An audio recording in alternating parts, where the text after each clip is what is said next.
Okay, so welcome to everyone. Today is Sunday, October the 6th, and we are running a tutorial for um, funding initiatives in Chinese equity markets for MSc in Finance. So everyone can hear me. Let's see who is here. We've got Jason Liu. Hi, Jason. Good morning.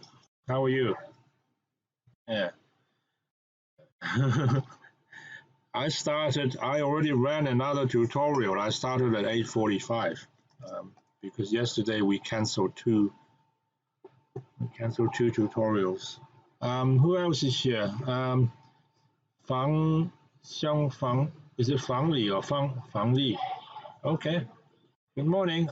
Just saying hello. So we've got Cedric. Good morning, Cedric. And Otto and Rong Ying. Okay, very good. So happy to see you guys. Even though this is not, it doesn't beat being in a real classroom, but I think it's the next best thing. Now, by the way, if there are some people having breakfast in the background, we can all hear you. I wanted to keep the audio channel so that at any time, please feel free to stop me and ask questions if you want. Okay. Now, let me then today pick up from where we left off. So today it's a little bit funny because, as you know, there are two tutorial sessions, and we ran one of them on Wednesday. That was before Paul's lecture, but now this one is actually happening after. So I think compared to that group,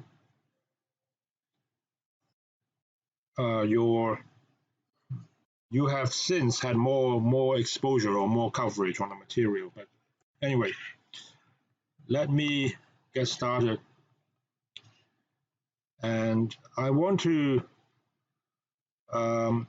just pick up from where we were last time when we were talking about split share structure reform. I want to talk about clawback and over allocation and over allotment. And I think that will take us to roughly 11:15 or 11:30, and then I will let you go. I am aware that your time is very valuable, especially on a Sunday. Okay. Now, what are the what housekeeping things do I have? Well, today is October the 6th, as I said, and we are actually making up for a tutorial that should have happened yesterday. In fact, it was changed to yesterday 8 p.m. Now, next week, if nothing bad happens, I hope that we will actually be able to reconvene in the evening. So next Saturday, the tutorial also will be at 8 p.m. on October the 12th. So 8 p.m. to 9:30 in, I think, YIA 502. If you have any difficulties, as I said before, just let me know. And you can either go to the other one or I will also keep a video recording of it. Okay. Other than that, so no, next lecture is not September 28th. Next lecture will be, well, in fact, we met with Paul 1 time, 2 times, 3 times, 4 times. Next meeting will be October 12th. Oh, bless you. I don't know who was sneezing there. It seems that for the next lecture, we are in YIA, but for some reason the room is changed to 201. But I will confirm that, and I will send all of you an invitation, and I will also make an announcement in Blackboard and on WeChat and so on. But it looks like the venue for the next lecture is changed. Now, so just recap for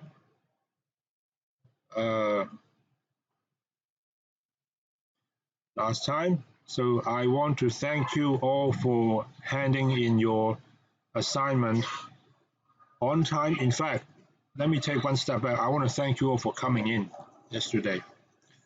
I think it was remarkable, and we appreciate your presence. If you couldn't come in, we understand. And also, we have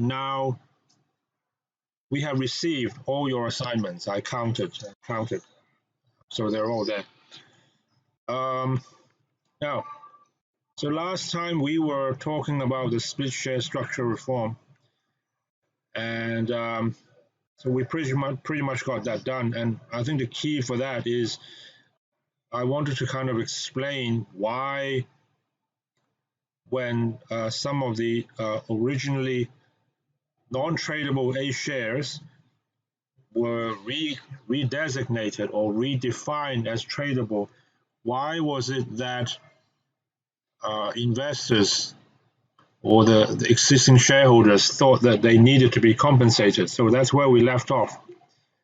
And the reason is that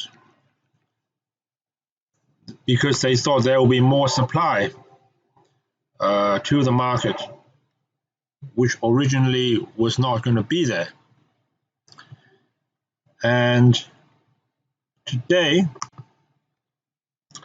I want to talk a bit about clawback and over-allocation and over-allotment. Now, we already spoke also about IPOs and the difference between... Did I actually talk about this? The difference between primary shares or primary issues and secondary issues and primary markets and secondary markets. Did we discuss this last Saturday? Okay, then I'm not going to repeat it. Okay, this is something that you have to be you have to be crystal clear on this. Not only because the concepts can be confusing, but when you are reading different publications, whether it's analyst research or news reports, or even when you are doing your assignment, these things are known by different names sometimes.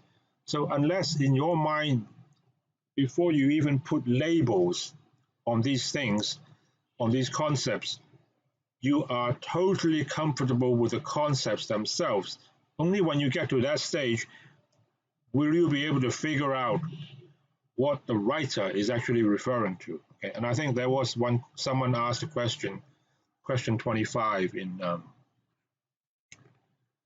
take-home assignment 1, and that the issue of that question is how do you even define secondary shares and so on.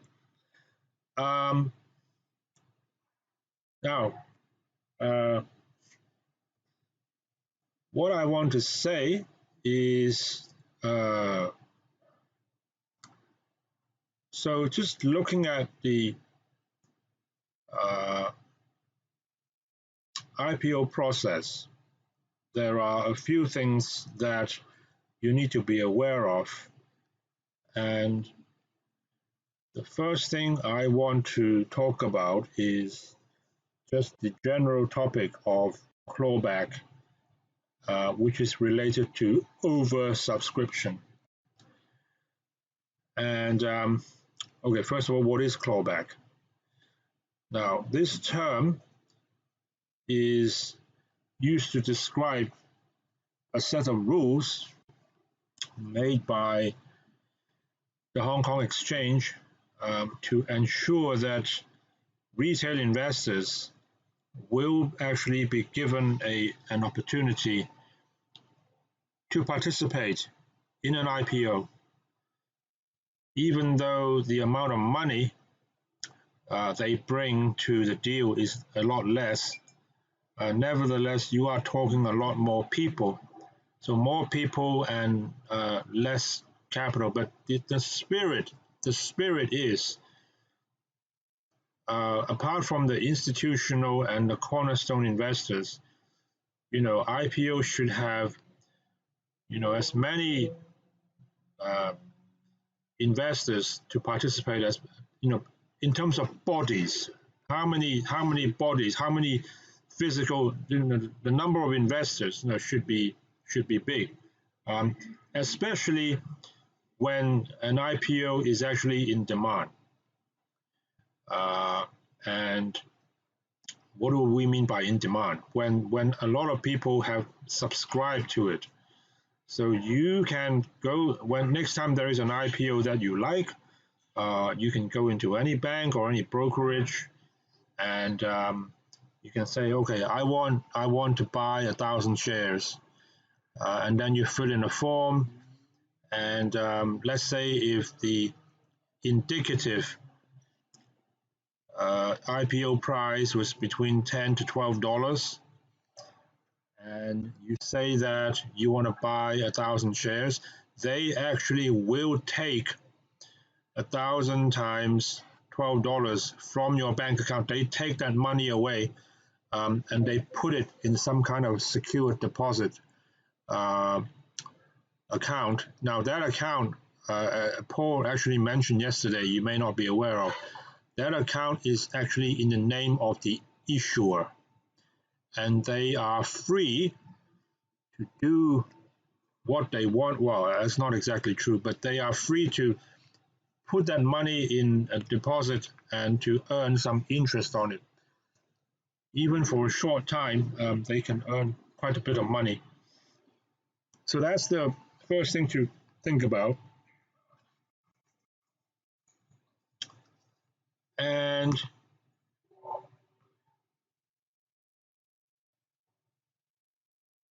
what does the clawback actually look like?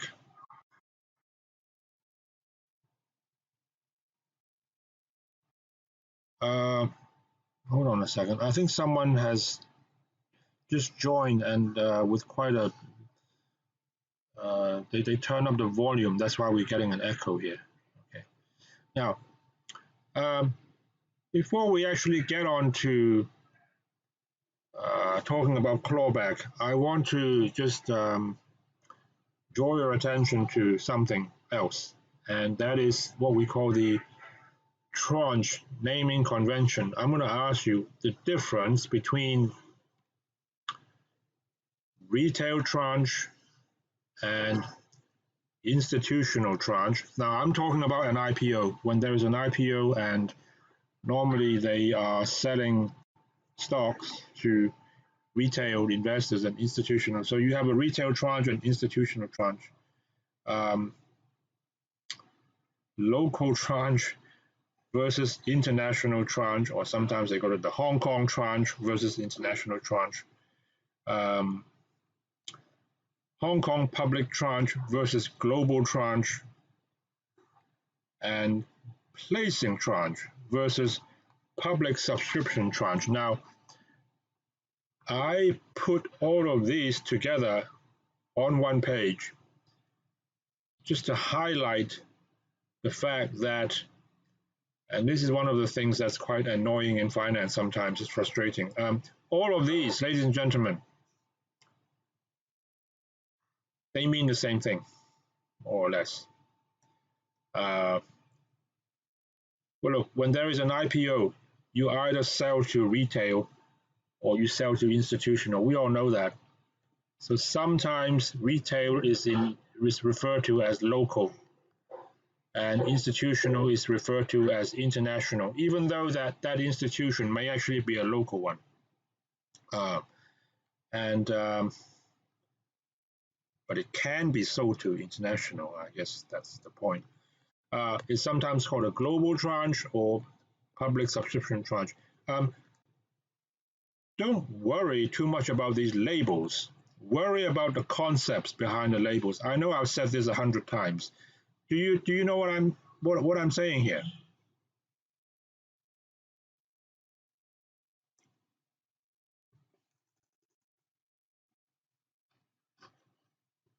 No. So when you're reading a magazine or a news story, because I have been asked before. Sorry, I'm having my breakfast. Um, I have been asked before, Sam, what is the difference between a retail tranche and a local tranche, and a Hong Kong public tranche, and a and a and a public subscription tranche? And in fact, there are no difference, none at all. Now, actually, if I was to keep the same order or pattern, so this one, the public subscription tranche should appear first. So now they're all equivalent. And international is not spelled like that. International. Okay. So retail is the same as local, is the same as Hong Kong public, it's the same as public subscription tranche. And placing, I guess that's because the iBanks and the brokers are actually directly selling to investors. Now, if you don't believe me, I'll take you to the China Merchant IPO prospectus, and I'm going to look at page 63. Okay, so mark my words on Hong Kong public tranche and global tranche. We'll go there.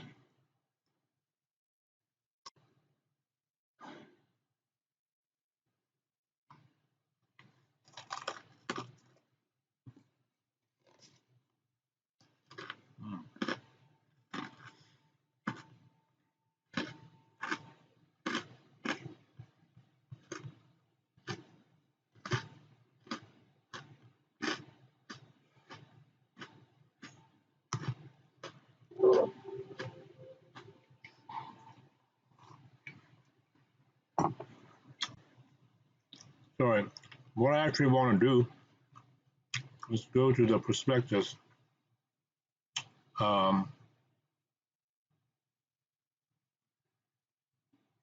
which is in here.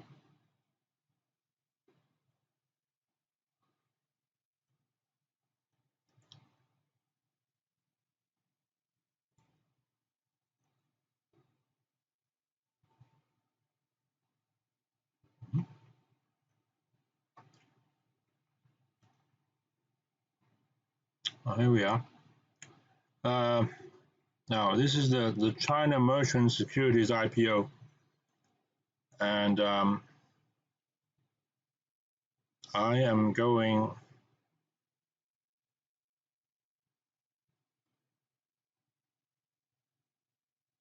I'm going to go to page 63. Oh, we're already there. Okay, now look at this. Uh, so here, actually, they are talking about the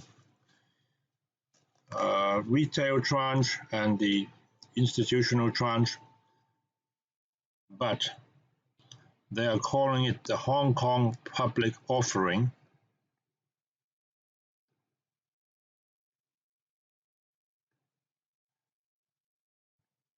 And the global offering, as I described to you. So if you thought, okay, do these terms actually mean something special? Well, not really. They are generic description. Hong Kong public tranche and global tranche. Um, show you the other one, the Zhong'an, and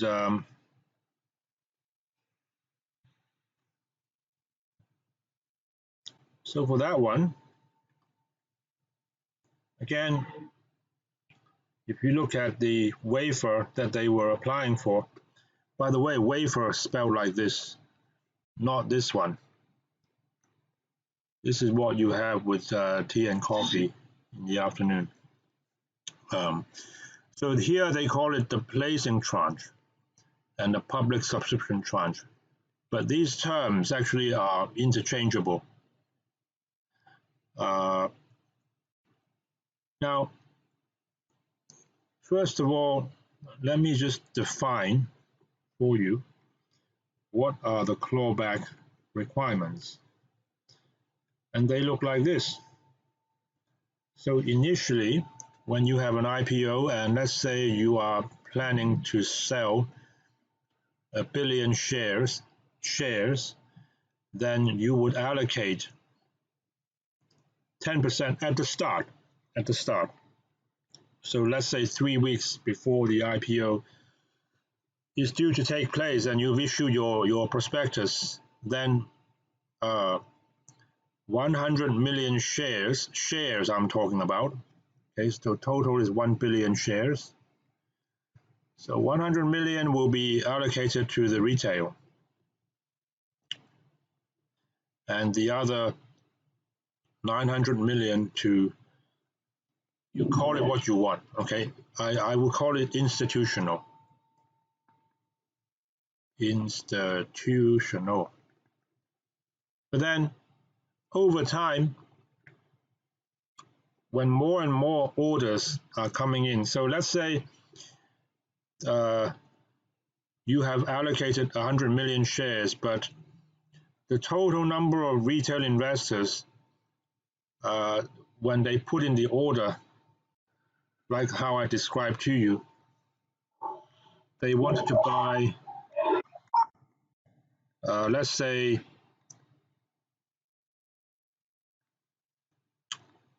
1.6 billion. Okay, now this will be 16 times oversubscribed because 1,600 is 16 times 100. So when it's 16 times oversubscribed, obviously you don't have enough shares to go around at all because the total offer is only 1 billion. Okay, then the clawback says, okay, let's allocate another 20%. So another 200 million shares from the institutional pool and make that retail as well. So you are still talking about, demand is 1,600. Now the supply is not 100, but it's 300. Is everyone okay with that? Yeah, you get the idea? Okay.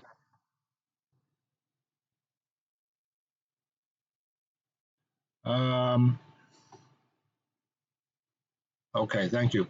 When you are typing, I can read it, although I have to look like this to look at another screen, but I can read it. Thank you for that. So you see the idea behind is to let the retail people participate as much as they can. I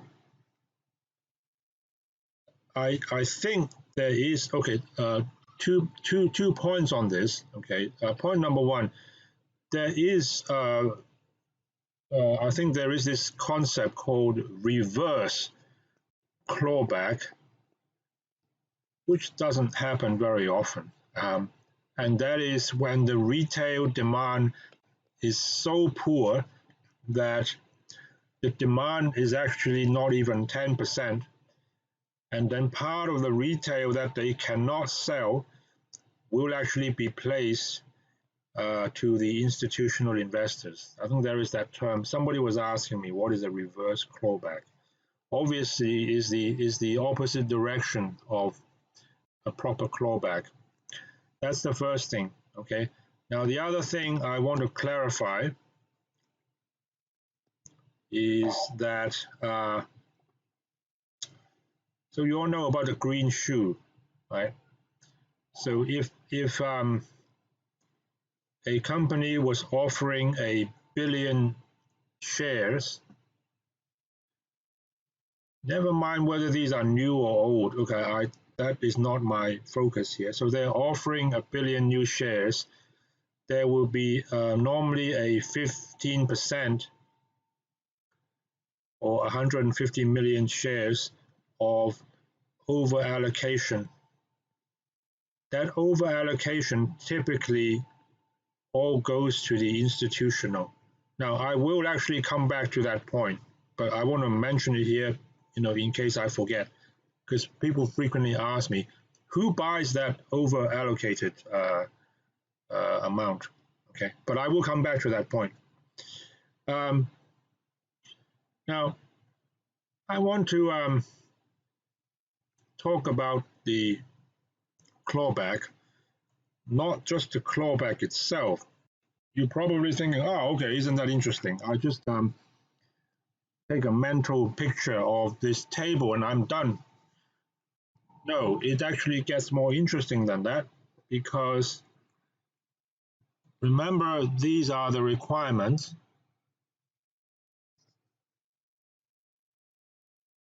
These are the requirements, and if the oversubscription exceeds 15 times, then 30% of the total number of shares on offer should go to the retail mums and dads, uncles and aunties, you and me.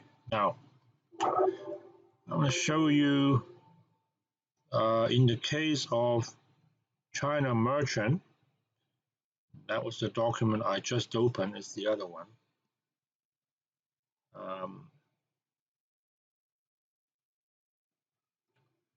Where's my China Merchant? I've got so many documents open. This one, they actually got a waiver. China Merchant, when they did the IPO, now when they try to get waivers on the clawback, a waiver is basically an exception to the rule, which you can apply for, but there is no assumption or no obligation that they will say yes. So what is a waiver? Now, for this, they started by saying that paragraph 4.2 of practice note 18 in the Hong Kong listing rules requires a clawback mechanism to be put in place, which would have the effect of increasing the number of offer shares under the Hong Kong public offer to a certain percentage of the total.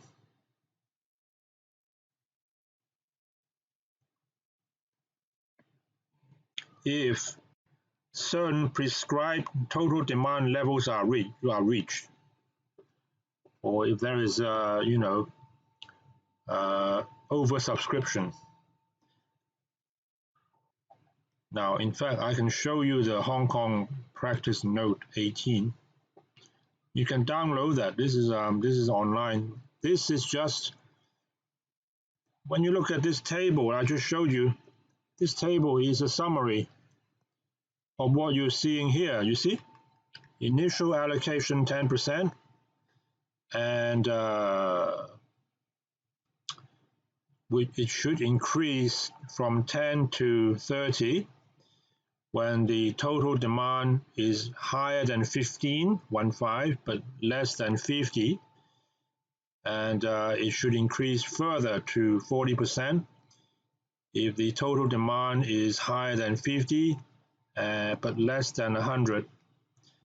And if there is serious oversubscription, and I have seen this, there are shares that are in such high demand that the oversubscription can be in 3 digits. I think the highest I've ever seen was 270 times oversubscribed. I've forgotten what company that was. Then you allocate, basically it's half and half. Okay, now that's the rule. That is the rule. What happened in the case of China Merchant? I'm under Paul McGuinness instructions to go through this with you, and I think it is good that you will get an appreciation. So here, this is what they say. It should initially it should be 10%, but the initial allocation is actually only 5%. So to start with, they're already breaking the rule. And then look at these numbered paragraphs. If the demand is between 15 times, 15, and 50, 50, they will increase the allocation to 7.5.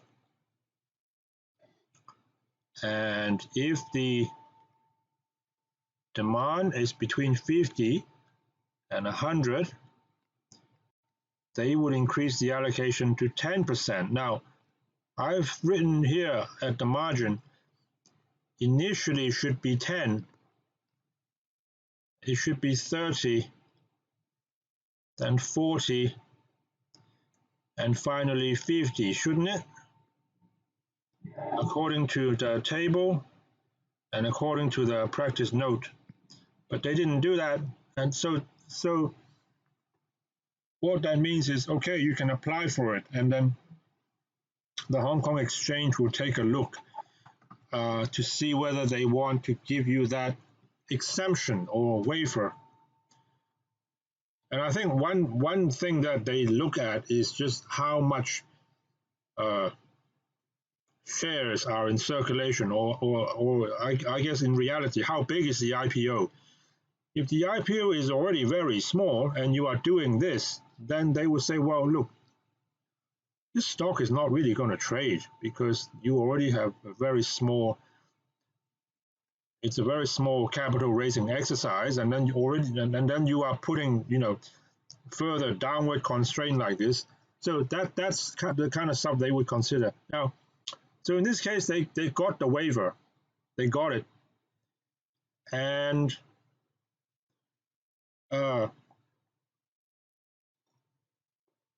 you can look at the numbers and all that, but I guess what I am interested in is the $1,000,000 question. Why did China Merchant do this? Why? For me, okay, the waiver, the rules, oh, isn't that interesting? I can understand that in 30 seconds. So someone shows me this.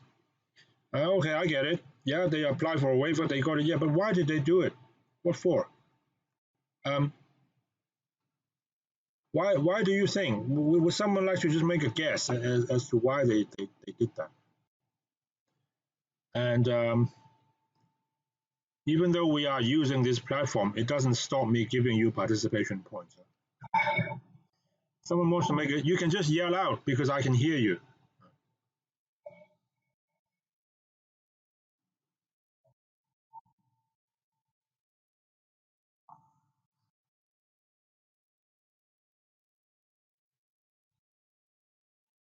Very good. Who was that?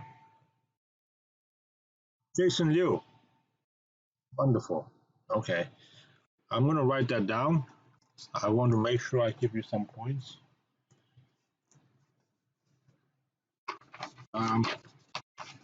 Anyone can make any comments or ask any questions.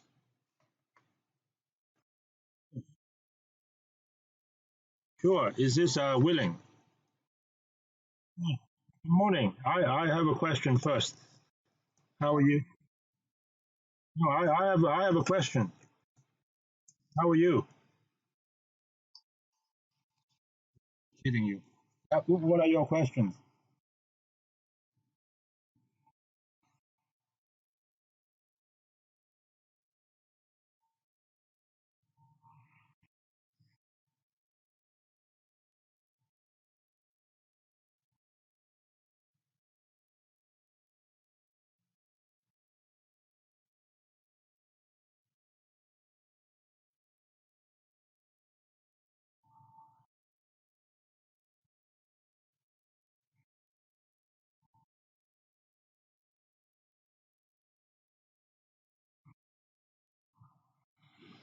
Okay, you asked you asked a very good question.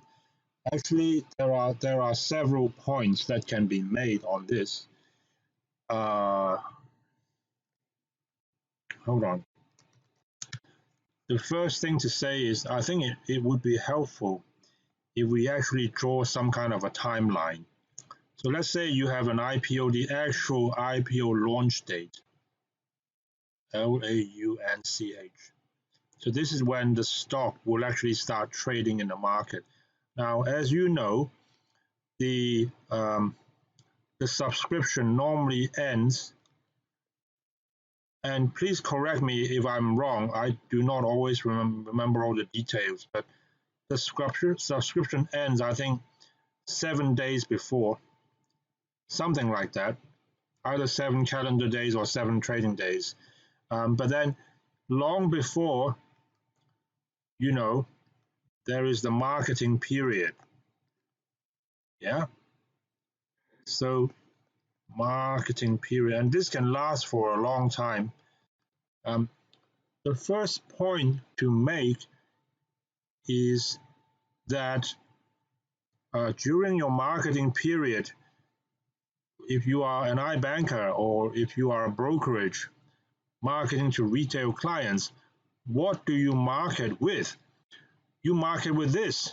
You market with the prospectus, and the prospectus will say how many percentage, etc., will be available. And the clawback mostly will happen, I think, quite close to the IPO. And when I say quite close, I'm really talking like 2 days or something like that. Well, in fact, no. After the subscription ends, you know what is the retail demand. So within this window, you already can determine what clawback you should have. Now, in the case of the reverse clawback, as you pointed out, William, it is exactly that. It is when the demand from retail investors are so poor that although they allocate 100 million for retail, basically the subscription rate is actually below 1. It's less than 1. It's undersubscribed, in other words. So let's say the demand is only 75. Now, the first thing I want to mention is that this is actually quite unusual.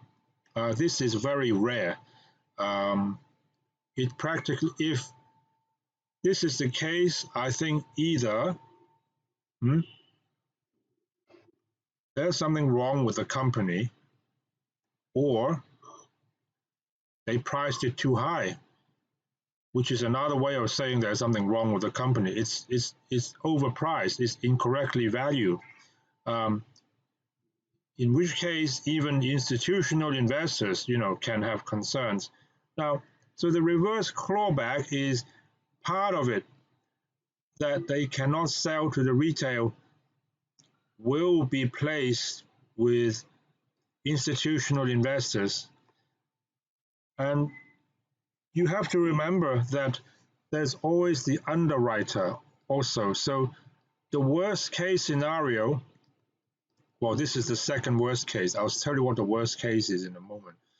So the second worst case is that if the institutional demand is also quite bad and no one actually wants this, then the underwriter would have to buy it and keep it in their books until they are able to sell. Now that's the second worst case, but you are looking at a pretty awful transaction.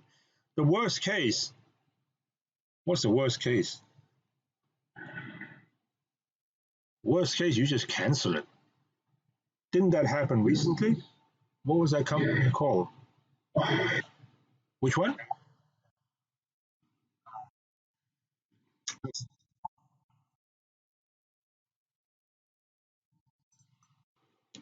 Wasn't that a company called WeWork? Did they cancel that, or there was a lot of shareholder pressure to cancel the deal, the failed WeWork IPO. Okay, that's just that was yesterday. So it probably got cancelled. Okay, WeWork's new leader. I don't know what this company does. not in great detail. They provide office space. Is that right? Where does the company come from?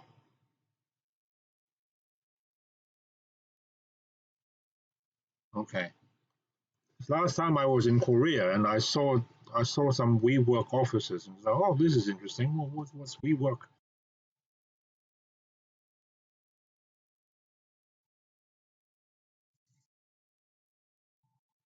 Oh, they have that.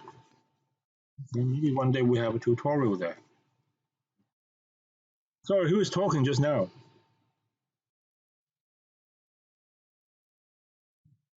Okay. Who was that? Someone else. Okay, never mind.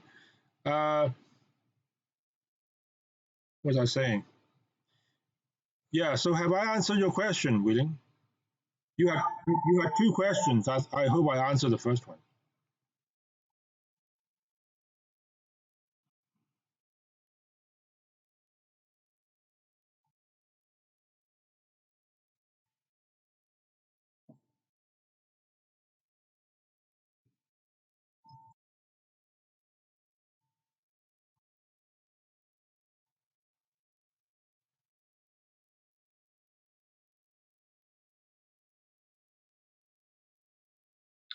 The short answer is initial. I hope other people understand what you're asking because you asked a very good question. It goes something like this. So, and I actually made this point like 20 minutes ago, but I did that quite fast. So if this was your initial, then the green shoe will be 15%. So the green is 15% of the original base, which was 1 billion.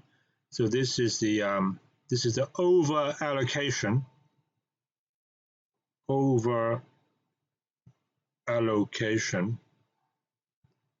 and if there is any clawback of the retail,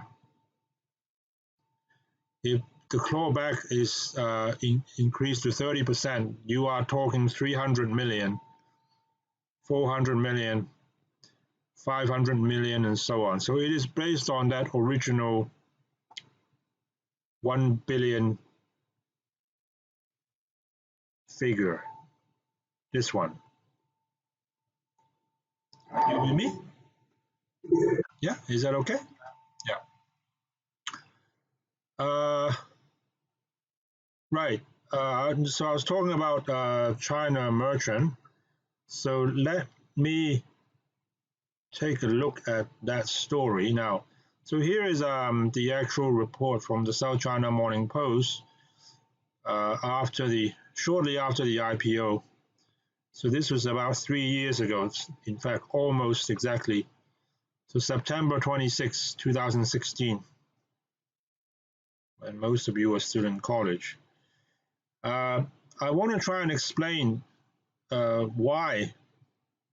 Getting back to this question, why did they apply for the waiver? And I'll show you. Uh, Now, if you read this report carefully, and later on you can click on the link in the tutorial file and read it. Um, so they said they're selling 891 million shares at an indicative price range between 11.54 and 12.78, and 5% are reserved for retail investors. If you scroll further down,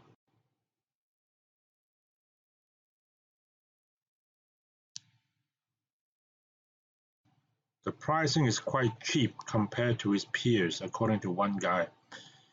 Um,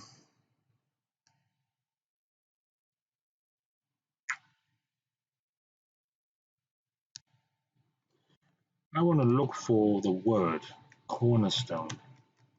Okay, here you go. Um, Can you see this paragraph? 11 cornerstone investors, including Tencent Holdings and Fosun Group, have subscribed for 60% of the shares on offer. Now, you can do the math. These are just cornerstone investors. Do you all know what cornerstone investors are?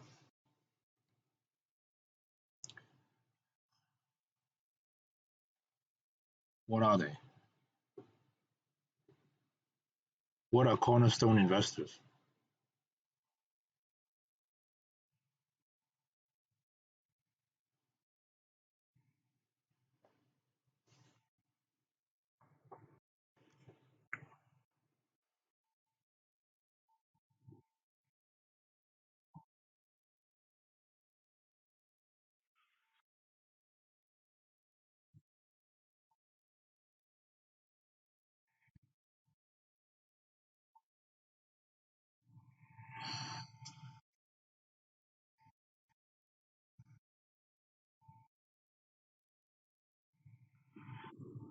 Very good. Who was talking just now? Oh, thank you. Now, that's very true. Let me add a couple of points. The first one is you must wonder what is so good about being a cornerstone investor. Um,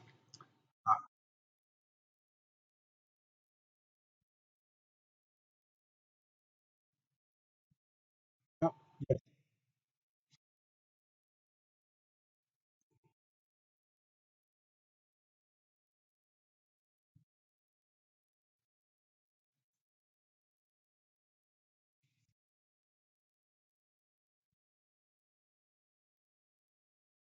is that Hong Yu?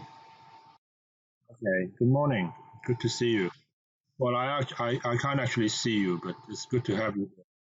Uh, you're welcome. Yes, that's very true. Now, if you are a cornerstone investor, we can say a number of things. So, first of all, you have a guaranteed allocation, but you do not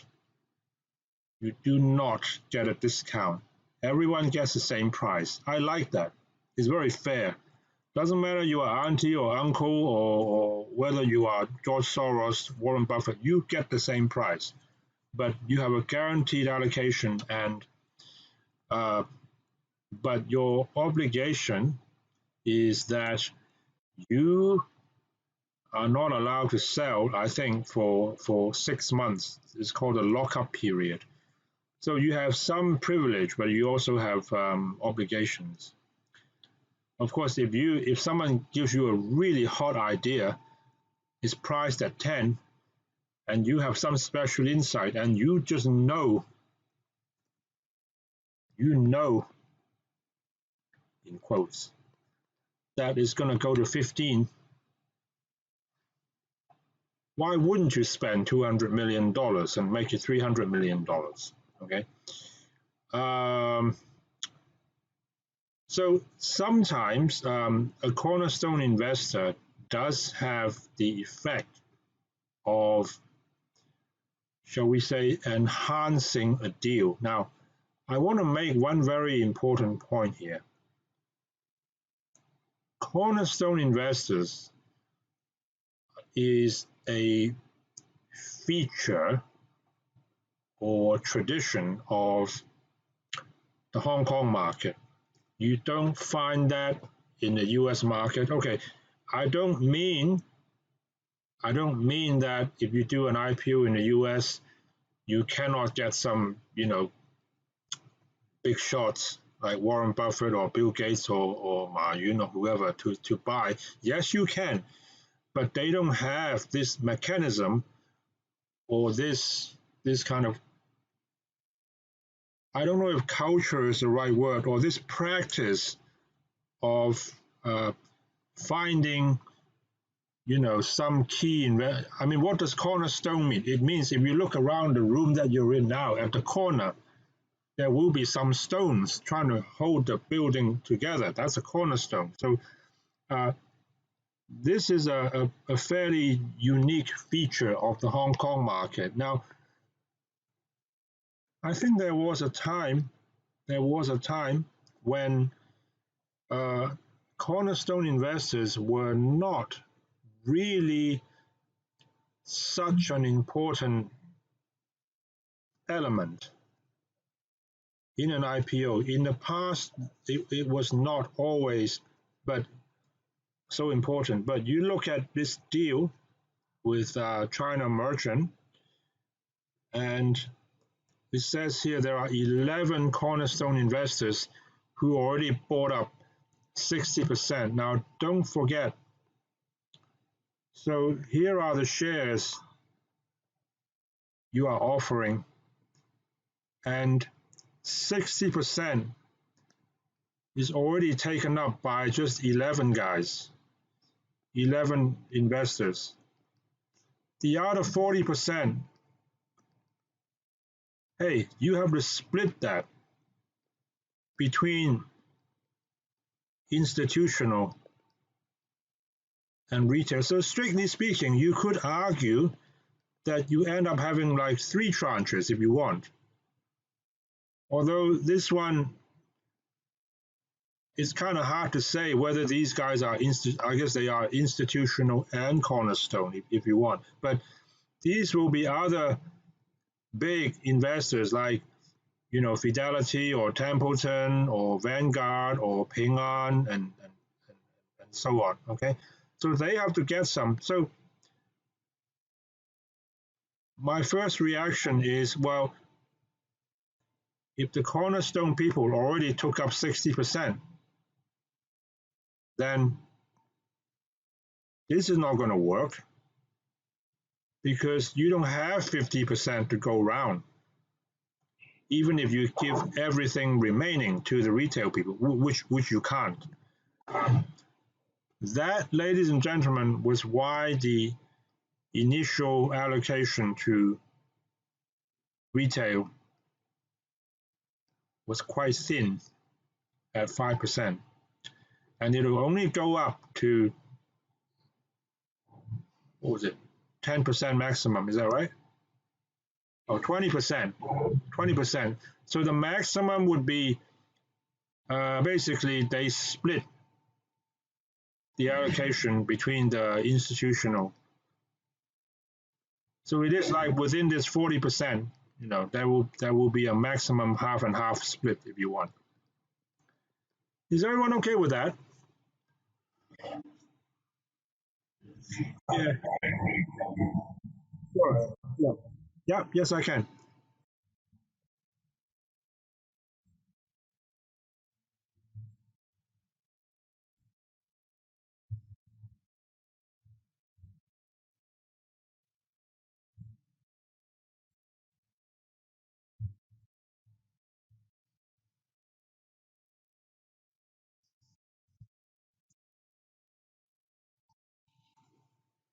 It's William, right?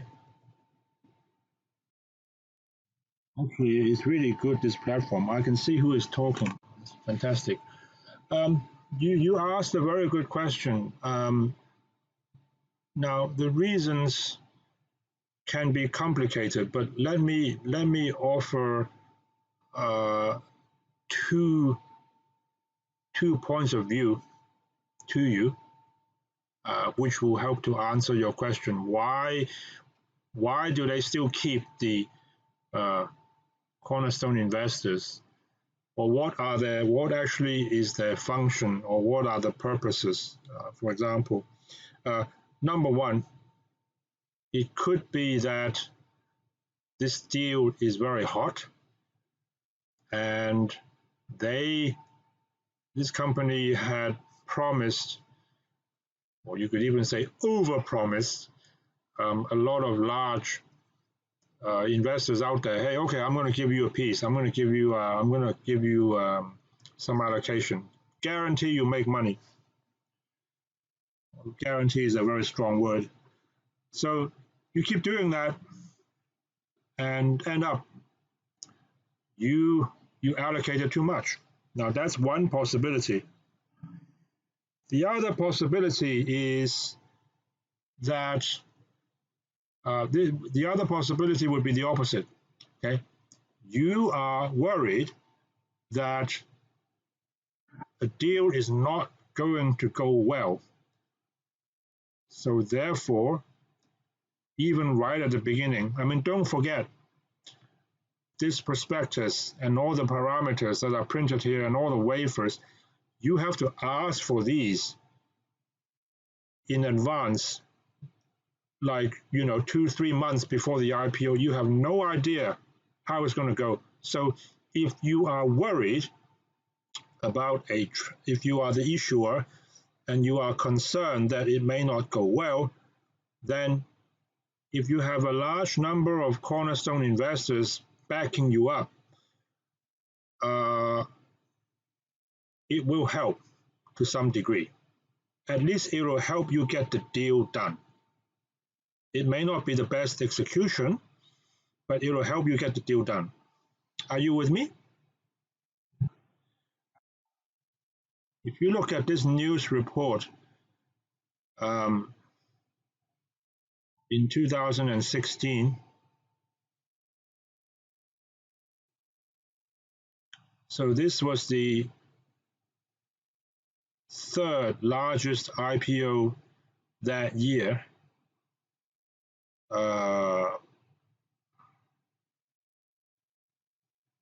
Hold on a second.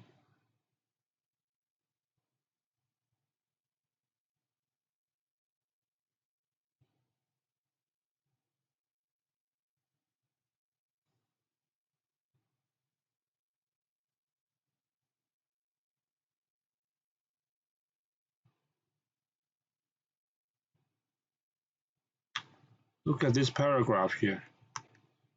So CMS, that's China Merchants Securities, was reported to have cut its IPO size nearly 70%. That is the size of the deal, as the uncertain market environment dampens investors' sentiments. Now, I don't remember precisely what happened 3 years ago around this time, but you can just read from this paragraph. So they are somewhat they were not entirely confident. So that could be a reason why they wanted to get these cornerstone investors. Actually, I can make a couple of further comments. So just getting back to what I was saying earlier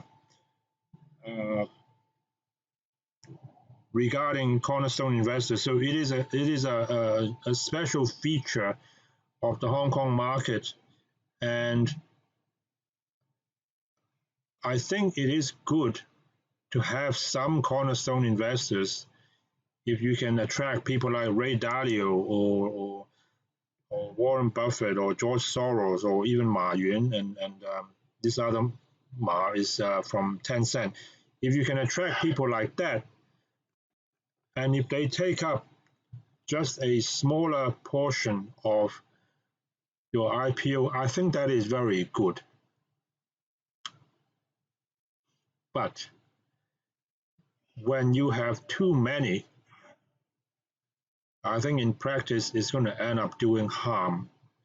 The perception is certainly not going to be good, number one.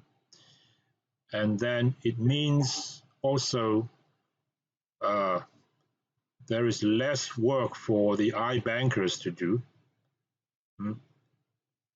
Imagine if you are selling 100 shares or 100 million, whatever, and then someone already took up 60. Now that's already a lot of the work done.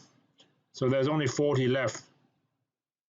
So if you call up investors and they each buy 40%, buy 1%, then you only have to make 40 phone calls. That's it. Then your job's done. I don't think that's good.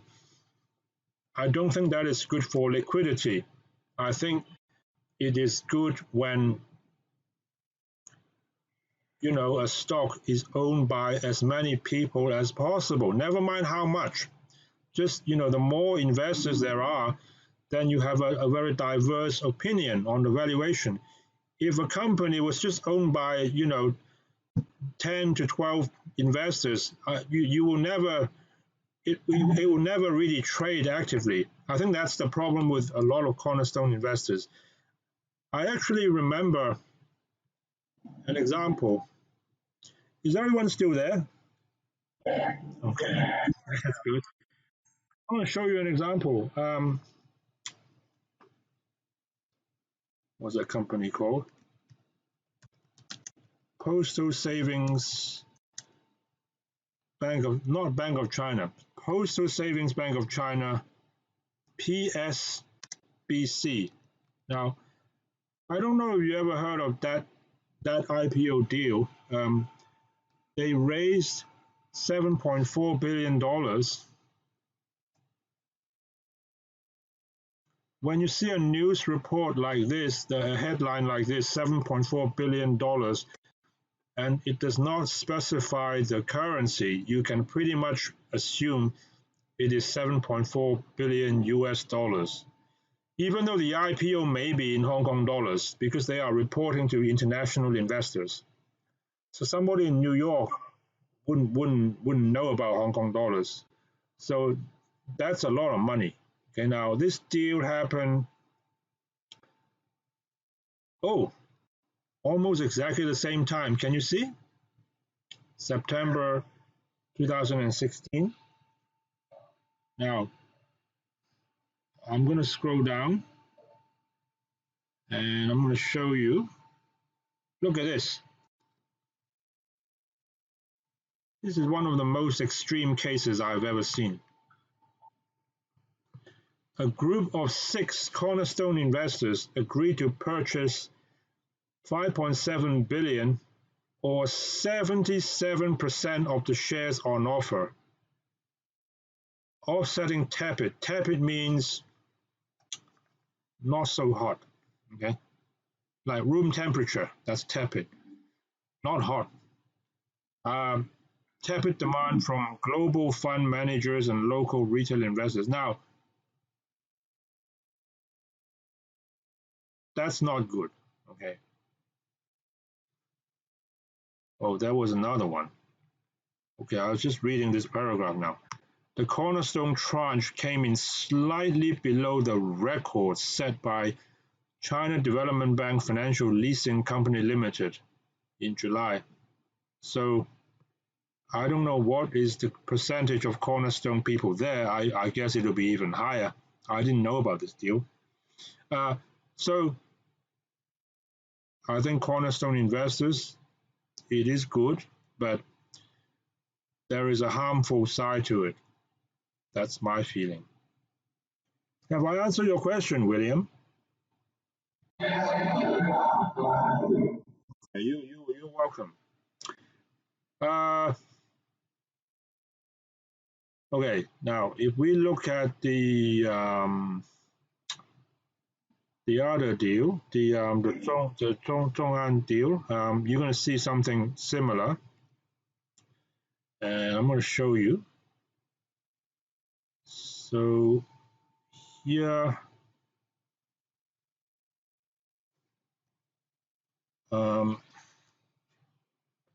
now I just scroll forward to page 369 in the prospectus, which you can download online. So when they ask for a waiver, they always start by saying, "Oh, under paragraph 4.2, practice no need." It's probably written by the same lawyer. Okay. So they they tell you what the rule is, and they call it the global offering versus the Hong Kong public offering. It is the same thing. Okay. And then they do tell you what changes they want to make, but initially they are just allocating 5% to global offer. Now, so in the case of Postal Savings Bank of China, and in the case of China Merchant, I am able to tell you the total subscription by cornerstone investors, for the Zhong'an deal, I don't think that information was available. However, if you take a look at this news report, already it gives you some clues, and I'm gonna click on that. It gives you some clues because this deal was done also in September. These IPOs are in September. This is September 2017. Now, if you scroll down, so at the time when this trade was done, so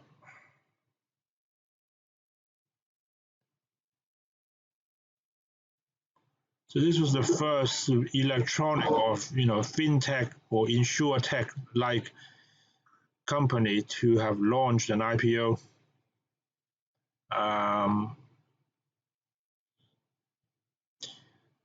And the thing about this trade is that I think SoftBank bought a large part of it. Can you see that? So Japanese billionaire Masayoshi Son, SoftBank. So one company already took up 36%. Now I don't know what other cornerstone investors there are, and I was unable to find that information, and maybe it's not even important. You can tell that one investor already took up 36%. So that also is why the reason they had to ask for a waiver, because there are not enough shares to go around. So this investor clearly wanted to have a substantial control of this company, and the seller was happy to accommodate that. You know what I'm saying?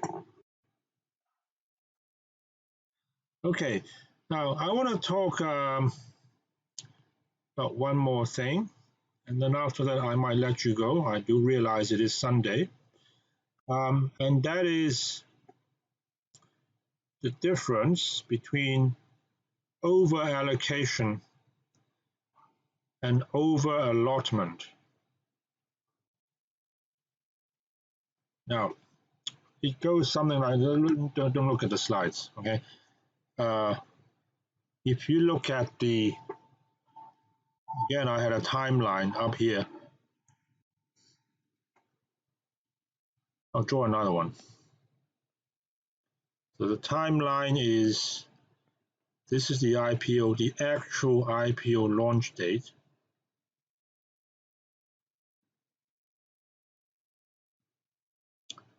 And so this is when subscription ends. Of course, prior to that is all the marketing.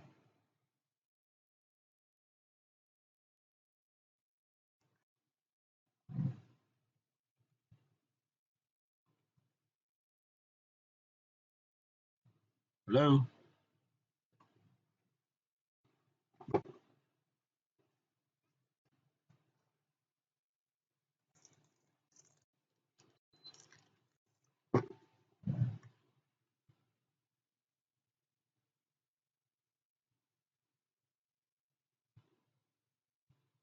Hello?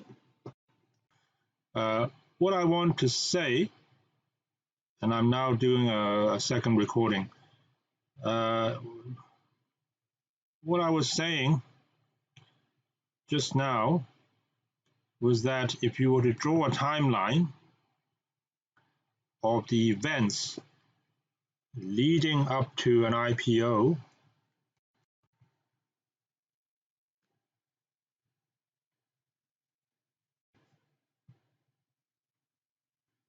then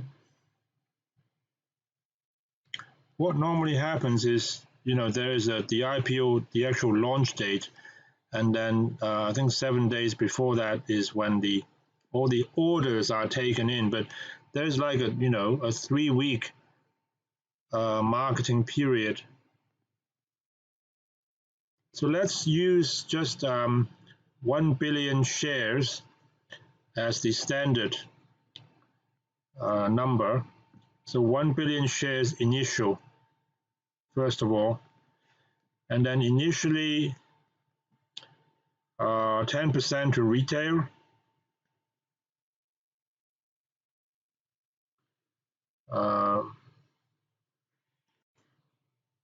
10% to retail, so that is 100 million shares, and 90% to institutional,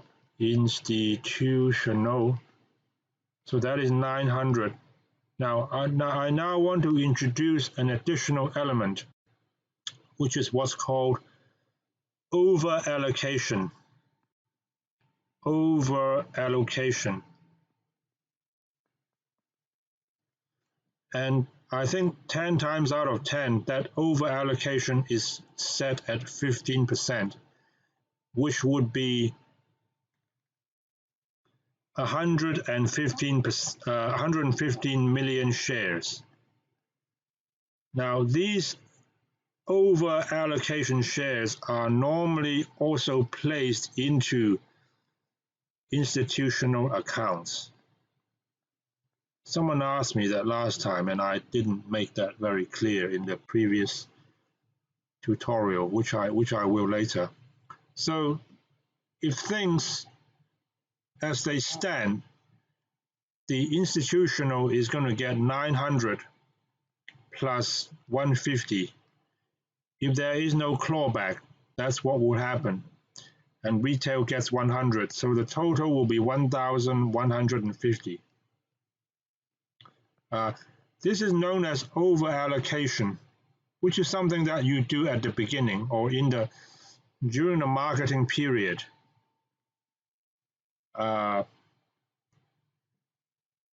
Over-allocation means basically in your prospectus, you say that you will sell 1 billion shares, but you have some flexibility. You may end up selling anywhere between 1 to 1.15 billion. So you over allocate to this amount. Now, whether you will end up issuing exactly that or something slightly less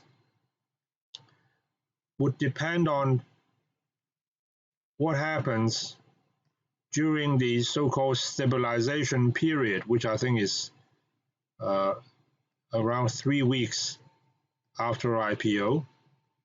Stabilization period. You may not actually end up issuing the maximum. So this is the minimum. You can't go below this. You have to issue at least this one. If you cannot sell even this amount during the pre-IPO period, the underwriter has to take it on.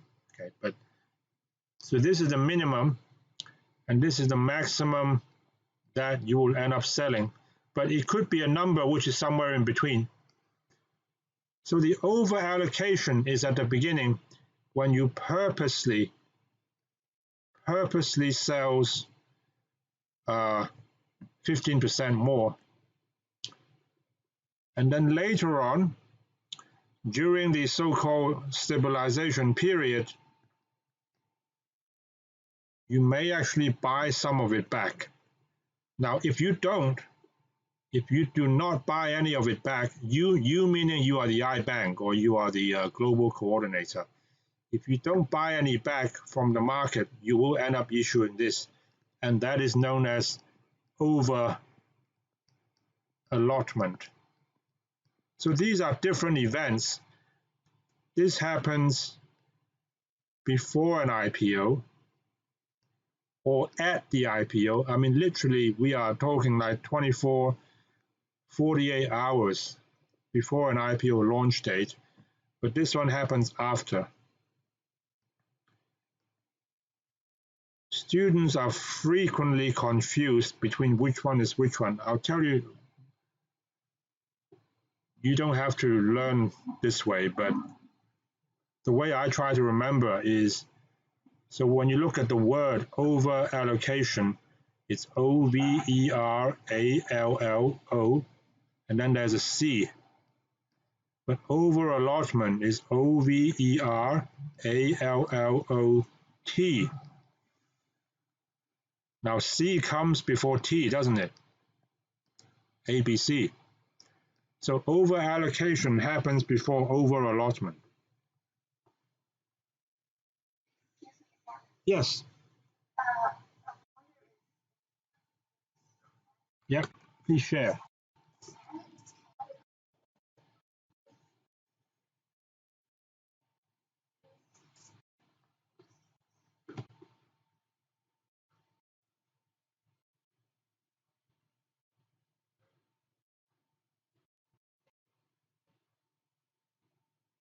You are right. You are absolutely right. What you just said. Yeah. This is Fang Li. Yeah, you're right. You have the complete and exact understanding.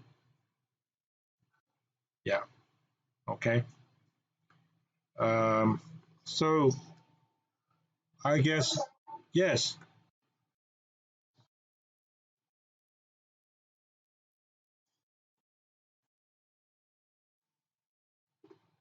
yes, yeah. It's kind of well, it gets a bit silly now. Then you could say it's a partial over allotment, not a total over allotment. The over allotment refers to 3 weeks later, when over allotment is the point when you have to determine just exactly how many shares will be sold in this IPO. The range, as I said, is from 1 billion to 1.15 billion.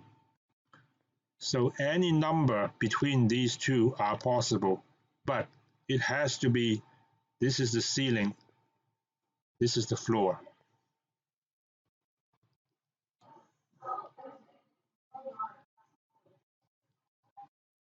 You could say that. Yeah, you could say that. Yeah. Yes.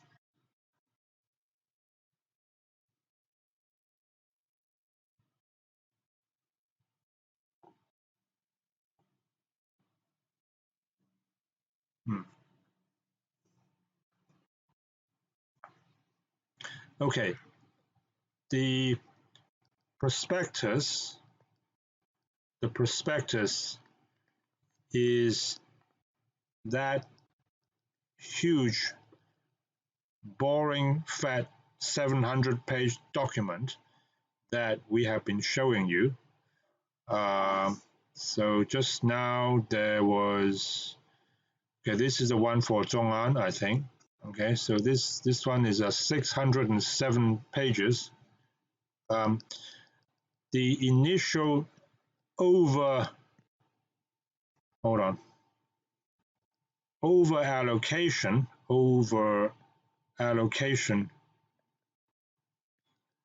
is indeed mentioned in the prospectus. However, the prospectus cannot change. The prospectus is actually printed before you go out marketing. Now, after the IPO and after the over allotment, what do you do? What you do is there is a little circular, and we have actually shown you some examples, and I'll show you now. And Paul has shown you many examples, and I'm going to show you one from, in fact, one from, I think yesterday, or one from Beijing, for example. So this document, look, this is only 2 pages. Can you see? This is something that is produced after the IPO. This is only talking about the over allotment option.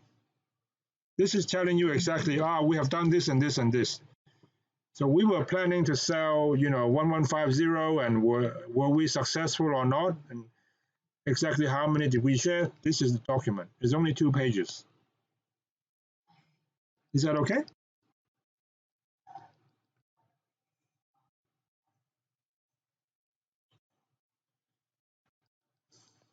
I don't know what they well, I don't know what they will call this. This is called a registration statement. This is not part of the prospectus. Uh, the prospectus was issued long ago. This is a registration statement. Yeah. Yeah. I think after you have produced and printed and published the prospectus, you can't really change because that is the document that investors will use as a basis of their investment decision making.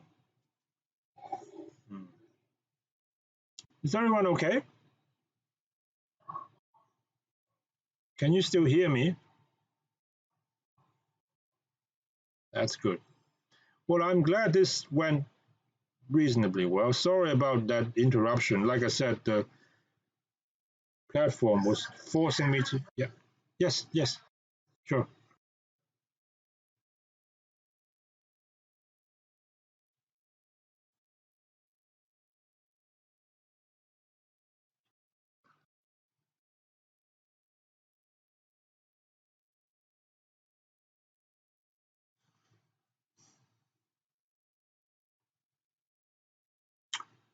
Um,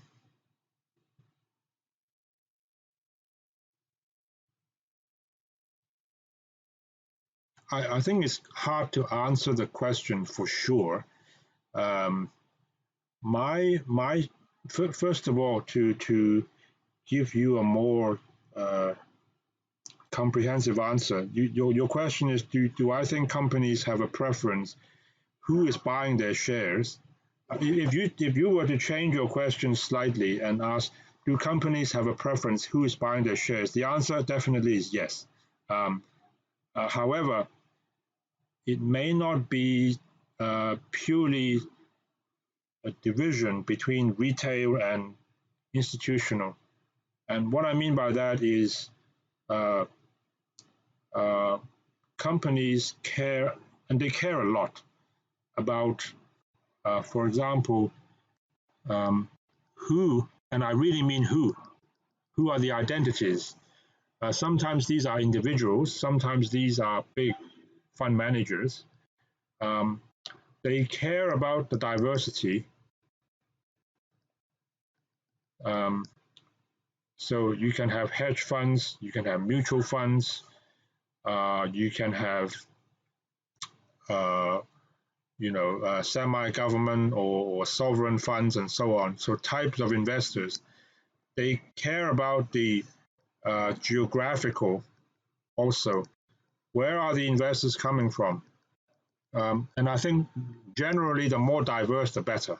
Okay, so that speaks about the quality of a deal when you have support from the United States, you have support from Europe and Asia and so on. I think they also care about the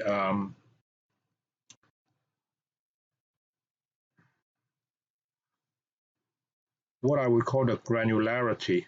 Now, I can't think of a better word. Um, it comes from the word granular, and I'll tell you what I mean by that. So, if you have two transactions, two different companies, company X and company Y. In company X, you have, let's say, three cornerstone investors, each bought 20%, and then institutional bought 20 and retail bought 20. Now that's deal number X. Now deal number Y. So these are the cornerstone, institutional,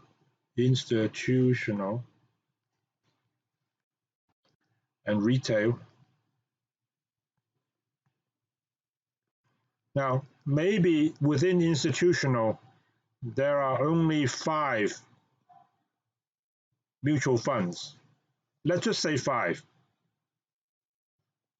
So they each bought 4%. Now, compare that with another deal, for example, where maybe Cornerstone is only 20%, which I think is quite healthy. And then institutional is 50. So this is Cornerstone. This is institutional. And then retail 30. And let's say now within institutional, you have 125 funds. So lots and lots of fund managers. Now the deal on the right hand side, I would classify that to be more granular than the one on the left. In other words, there are more participants. There are finer, F-I-N-E-R, finer level of participation. Are you with me? I think generally investors would, issuers would prefer that. I don't know if there is, a clear-cut preference of institutional or retail over institutional. I mean, retail is always in the minority, but it can go up to 50%. I think one good thing about retail participation is if you have a lot of retail investors, then your company will be very well known, for sure. Names like Alibaba, names like Microsoft, Google, Facebook, Tencent, Baidu, Spotify, they don't need any introduction. And retail, a high level of retail participation will actually help on that. But I think the other factors are also quite important. Okay, is everyone quite happy? The quality of the sound is okay with you guys?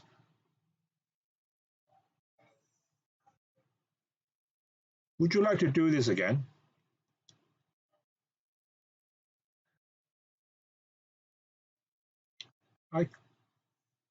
I get the feeling that you guys are more willing to talk when when I'm not right in front of you. Or, well, I don't mind whichever way. If you feel more comfortable talking this way, then I understand. Okay.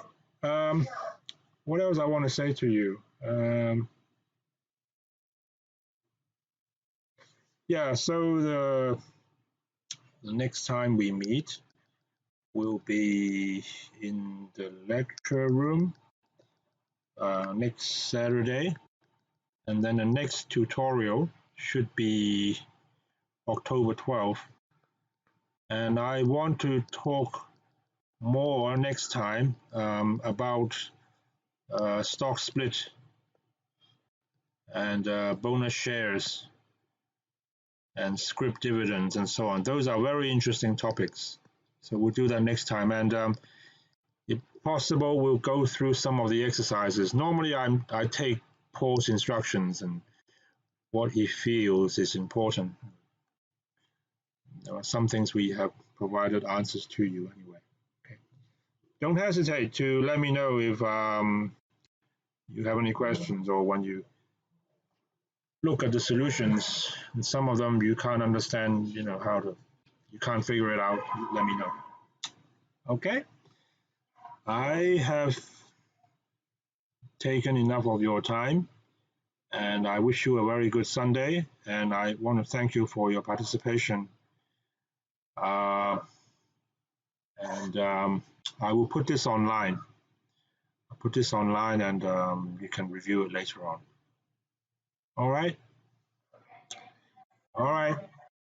You are welcome. My pleasure. Okay. See you guys later. Bye bye.